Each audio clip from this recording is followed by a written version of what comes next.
Right, we're recording now. Let's go back to the start. Hot takes, hot brews, no filter, no fluff. It's the Bearded Coffee Rant, and we've had enough.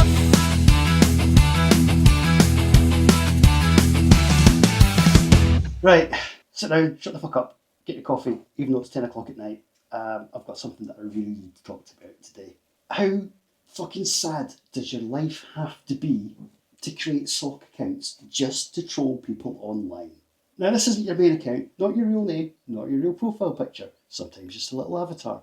No, we're talking burner profiles, fake names, zero posts, zero personality. Just a dog moaning at just the gate. pure digital haunting. Right? Literally.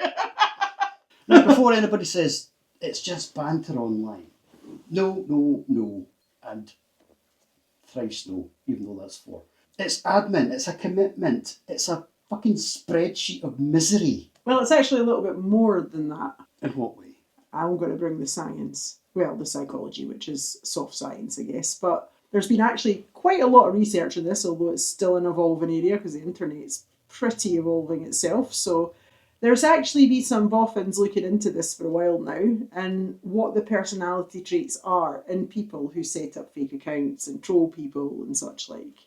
And there's a high level of narcissism, not narcissistic personality disorder, I hasten to add, but narcissistic traits in people that indulge in this kind of behaviour, particularly behaviours that we see in the dark triad or the dark tetrad. Yeah, so a lot of the research, and they questioned a lot of people anonymously about why they engage in online activity like this, and they found people who tend to engage in this kind of activity to be higher in the dark triad or dark tetrad of the personality traits, and that can easily be identified by most people, I think, these days with the way the internet is, as containing narcissistic traits, Machiavellian traits, sadistic, and there was another one, but I've forgotten what it was now. Don't worry, fact-checking Papa Smurf will pop up. Alright, it's fact-checking Papa Smurf here and that, so the Dark Triad is a selection of three malevolent personality traits.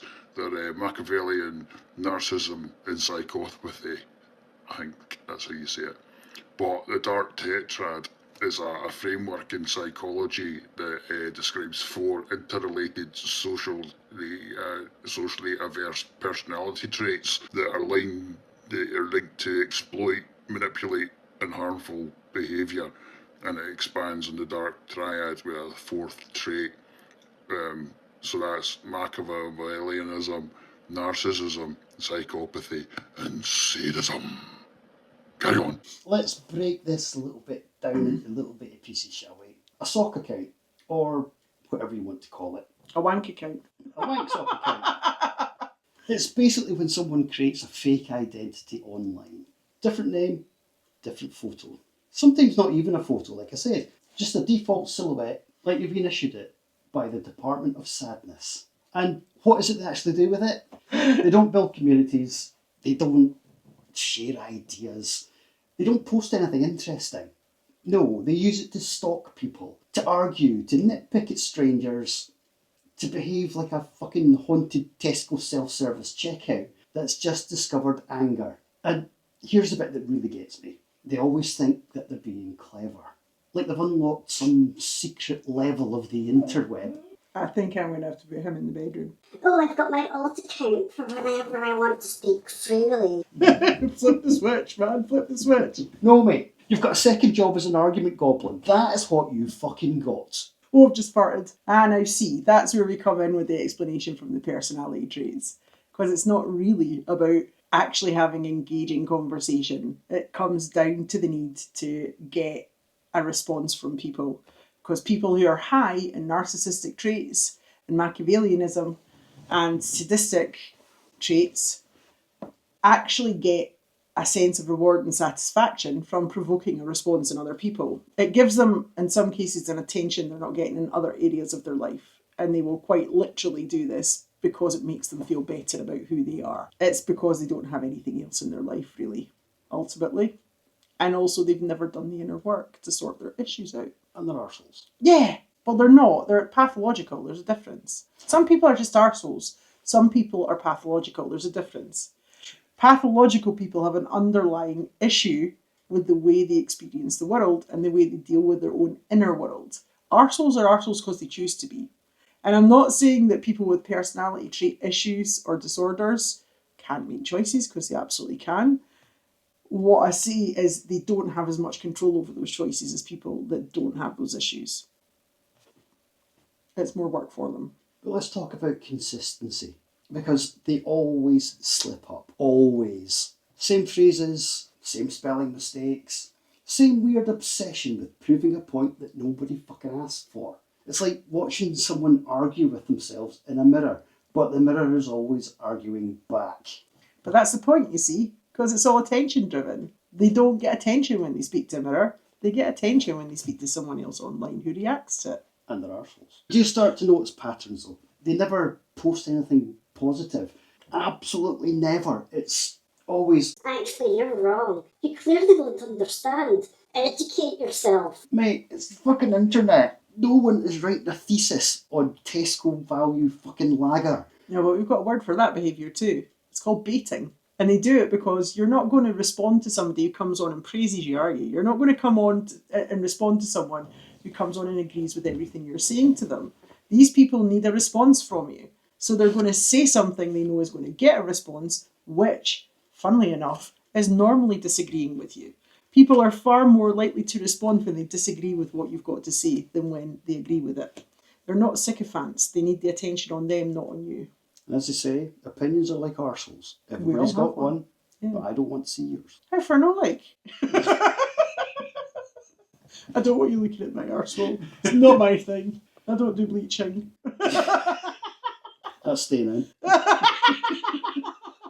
Am I going to be mortified at the edits you do? You know, at what point do you go, I'm going to spend my evening pretending to be 3 different people arguing with a stranger about absolutely nothing. that's not a hobby, that's not a personality, that is a cry for help with Wi-Fi. Yeah, but these people lack the self-reflective capacity and ability to realise they need help, and therein lies the issue. And don't even get me started on the amount of effort that it takes to do this. Because it is effort. You've got to make the account, pick a clever name, find a profile picture, remember the fucking passwords, switch between the accounts, and keep track of your own fucking bullshit arguments. It's basically part-time employment, unpaid and fucking deeply embarrassing. Yeah, but can I interject there? This is all further evidence of the Machiavellian nature of the trolls. They're scheming. They will sit and make up a lot of detail in order to manipulate other people. So it literally feeds into it. This is part of their psychopathology. It's all part of the pathology. Psychopathology, you heard it here first. But this advice is not to constitute any sort of diagnostic methodology. I'm not a doctor. I just read too much and watch too much YouTube. Smutty pamphlets, I heard. Yeah. They're in my sock drawer. Crispy. My socks are not crispy, I'll have you know. I hardly ever wear them. See, I'm surprised you no didn't wait till socks. they're dry.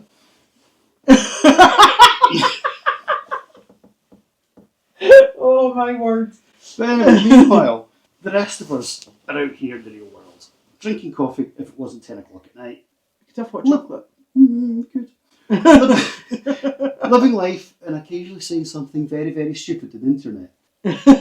Under our actual name, like a normal human Well, being. I use a pseudonym, but it's not for the same purposes. I don't even know what a pseudonym is. It sounds like some kind of STD. You're having a giraffe. You do know what a pseudonym is. Yes, I do. Yeah, we're just making sure. Extra to me. That's for the socks, isn't it? But anyway, here is the absolute hilarious bit. They always think they're invisible, don't they? Like no one can tell. But we can always tell. Always. Because nobody behaves like that by accident, do they? Nobody wakes up and goes, I'm feeling emotionally balanced today. Time to roleplay as 3 different separate angry strangers on Facebook. That's an interesting point, actually, because we know that humans struggle to entirely change the way they talk and communicate. It's virtually impossible for us to hide all the signatures in our communication style. And I hadn't thought of it from that angle before. So no matter how hard you try, like think about even though he was coming from some account that I shouldn't have known was him, I could tell it was him. Like, because you literally can't switch off the way you talk. It's how you've done it all your life. Sorry, I've just interjected and gone off on piece. It's quite alright. Names have been changed to protect the innocent. But it's not wellness, it's fragmentation. You're right. You're absolutely correct. It is. But even when you fragment, you still use the same linguistic style and you have the same errors, like the point you were making there. Like, there's certain words I'll always spell wrong. Well, actually, I spell most words wrong because of my typo rate. And then the Lyndsayisms that I make up, I'm very good at that too. And they're generally consistent. And humans find it quite hard to change that entirely unless you're literally following a script word for word. And also, I like to say fragmentation. But the actual funniest part, which I think you'll agree, is sometimes they will like their own comments. See, I'd never picked up on that before you told me about it. I didn't know people did that. Or they'll even reply to themselves. That's quite sad, really. But actually, do you know, that actually did remind me when I was reading earlier about this, of how often in abuse dynamics, they will tell you other people have said things about you to control the narrative. Usually someone that you're close to or that you have a strained relationship with. So I can see similarities in the techniques used by these people as those seen in domestic abuse models and other types of abuse models. So we were discussing earlier that it'd be interesting to see if there's any research on if there's a higher rate of this kind of behaviour in people who are also known to commit other forms of abuse. But yes. Arseholes. Anyway, I want to be really clear here. This isn't about disagreeing with people. No. Disagreement is fine. Very in fact, it's healthy. Very, very healthy. But sock accounts, that's not disagreement. That's performance art for an audience of absolutely nobody. But if they had an audience of nobody, they wouldn't be doing it. True. There must be an audience for it. Arseholes. What worries me most from my experience when I'm doing lives online of the trolls, you know that I do my singing on my lives, and quite often you'll get people come on and make comments about the singing, or they'll make comments about the way you look or whatever. And I'm a pretty self-confident person. You know, my ego's been well examined and well put in its place. It's the vulnerable people like this target. That's what concerns me most about this kind of behaviour. People that are just putting themselves out online because they maybe don't have much else life, and that's how they're trying to build themselves back up again. And these people come on, say the most horrific things to them, and we know that being the victim of online trolling causes a massive increase in suicidal ideation. Massive. So it has a real world effect on people's mental health, and that's extremely worrying. So I think platforms are now trying to basically work on ways to stop or cut down on this at least. But yeah, sorry, interjected again. Arseholes. But they're not talking into a void. That's the worrying thing. They're affecting other humans, and that's the problem. You just don't seem to bloody care that they're affecting other humans. Very, very true. And at some point, you've got to imagine the moment after. The socks got damp. Yeah. Phone down, the room goes quiet. And they're just sitting there. That's a pipe, by the way. Is it? Yeah, I really owned that stranger today, using my fake persona called Brew Justice 92. No, you didn't. You fucking wasted your own fucking evening. I'm getting sweat on. I get it. The internet can be really fucking frustrating. People can be idiots. My dog doesn't like it either. No. Absolute idiots. But there's a big difference between, wow, that annoyed me, and I am now going to construct an entire fictional identity to continue this argument for over 6 hours. one is normal, the other is Based in a personality issue. I was going to say concerning, but No, that works. no, it's based in a personality issue. It's basically, in order to accept that they have been wrong, it would create a high level of cognitive dissonance in them that they can't cope with because their ego is too fragile. They must feel like they've won. They always need to feel like they've won because they can't cope with the self-reflection required in order to take a look at it and go, well, maybe this time I was wrong. That's what it comes down to. Okay, thanks for that. Right, here is the absolute truth. No one wants to say this out loud, but I'm gonna. If you need multiple identities to express yourself online, maybe the issue is not the internet. Maybe it's you, and that's you. Yeah, you want me to interject that yes, it is them, but again, You've they said it, lack the capacity to self-reflect because the dark triad personalities, as we're talking about, they can't cope with cognitive dissonance. They can't cope with accepting that maybe the reason the world is being so rough with them is because they're being so rough with the world, and maybe they need to take a look at their behaviour. And if they take a look at their behaviour, then their life will get infinitely better. But that requires some level of self-reflective capacity and ability to take criticism without it completely destroying you. And most people with high dark triad traits cannot cope with that. and not everybody likes it rough. No. But before anybody gets all defensive, I'm not talking about private accounts or separate business pages or normal legitimate use of these devices. I'm talking about the weird little shadow accounts that exist purely to stir chaos like a bored Victorian ghost. And they always think that they're winning. But winning what? An argument no one else is invested in? Congratulations, here's your trophy. Absolutely hee-haw. But they've had their trophy. Their trophy is the attention. That's their trophy. By the time they come off, they've had their trophy. Sometimes Into the literally. sock. The Findus crispy pancake of socks. Yes, it's very crispy. Except less cheesy. I was going to say cheese next. He got there before me. Honestly, if you ever find yourself doing this, take a step back, have a wee drink of water. Or cocoa. Yes, or cocoa.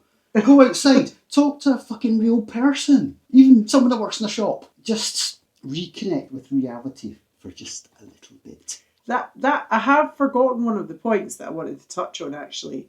That when you're talking about going out and connecting with other people, that remember how we talked about how came over some research that suggested people that engage in this behaviour do it as a vent because they cannot behave that way towards normal people. So they will use the internet as a way to get that out of their system because they've got that whole dissociative kind of behaviour where they don't see the person that's on the other end as a person. Because they don't hear their voice. We were querying over this with lives earlier. It's a bit different for that. But when you're talking in type form only, it's easy to forget that that's not an actual person that's at the end there. Whereas when you go out day-to-day life, can you imagine if people behaved the way they do when they're trolling people when they were like in Tesco's? And I mean, some people do, right? But Very true. But obviously, from a legal and sociological perspective, it would make their life very, very difficult. They wouldn't be able to get anything done, right? Because people wouldn't want to freaking help them, would they? Nobody would want to serve them. The shops would ban them if they went in and started speaking to the checkout assistant. Although we were discussing cheeky self-automated checkouts, which we think would be a very good thing of the future. Scanner machines that ask, do you really need those pile of cakes? Fatal. Yeah, and Fatal? judging by the Fatso. number of Actimel you've bought, maybe you need to eat some more fibre. Going for a shite, are you? Yeah. But yeah, like the people that engage in this kind of behaviour, again, I see similarities between this and abuse models where they will pick one person to be the victim and be wonderful to everybody else. As we see time and time again, we even see it in serial killers. Ted Bundy, for example, right? Everybody thought the sun shone out his backside and he was an absolute lunatic, right? Like, they don't wear that face all the time. So it's almost like the internet is just another mask for them that they use. And that's why they are sat screaming into the abyss at the end. And that's why the best way to deal with them is just not to feed them. Don't feed the trolls. Unless it's for the Findus crispy pancake sock. They can eat their own they can eat their own socks in their little room. Anyway, if I had a cup of coffee, but I don't because it's 10 o'clock at night. I did offer you decaf. You said you didn't want it. I did! Such a liar. Anyway, it feels kind of appropriate because honestly, this whole topic has left me kind of cold inside my soul. I don't know what that is. I don't know. Is it an octopus? Anyway, the whole thing is just a bit weird, and a little bit sad when you look into it in detail. So yeah, if you take anything away from this weird rant apocalypse thing, Without coffee. I think it should be, you don't need 5 personalities online. You just need one decent life offline. Or to get your personality disorder diagnosed. There is that too. But on that note, I am done. I think I probably need to lie down. And I found this crispy pancake. I found this cat pig. Anyway, she's not a real doctor. Don't believe anything she says. I'm not. It's just advice and for Yeah. entertainment purposes. It's only. just research, man. Don't be diagnosing anyone. See you next time. But if anyone is treating you like that at home, run fast, out the door, and don't look back, trust me. Hello, it's Future G here. You may have noticed that I might have fucked up at the start of that video. I forgot to introduce Lyndsay from Red Queen Wisdom. We didn't have any coffee, but we had a bloody good laugh. She's an absolute gem of a person, fantastic singer, and an unbelievable polymath, which means she's good at everything, and that makes me fucking sick. I'm just kidding. All her links are below in the description, so give her a follow on Instagram and YouTube. And I'll see you next time, where I'll probably just be shouting at the camera again. See you later.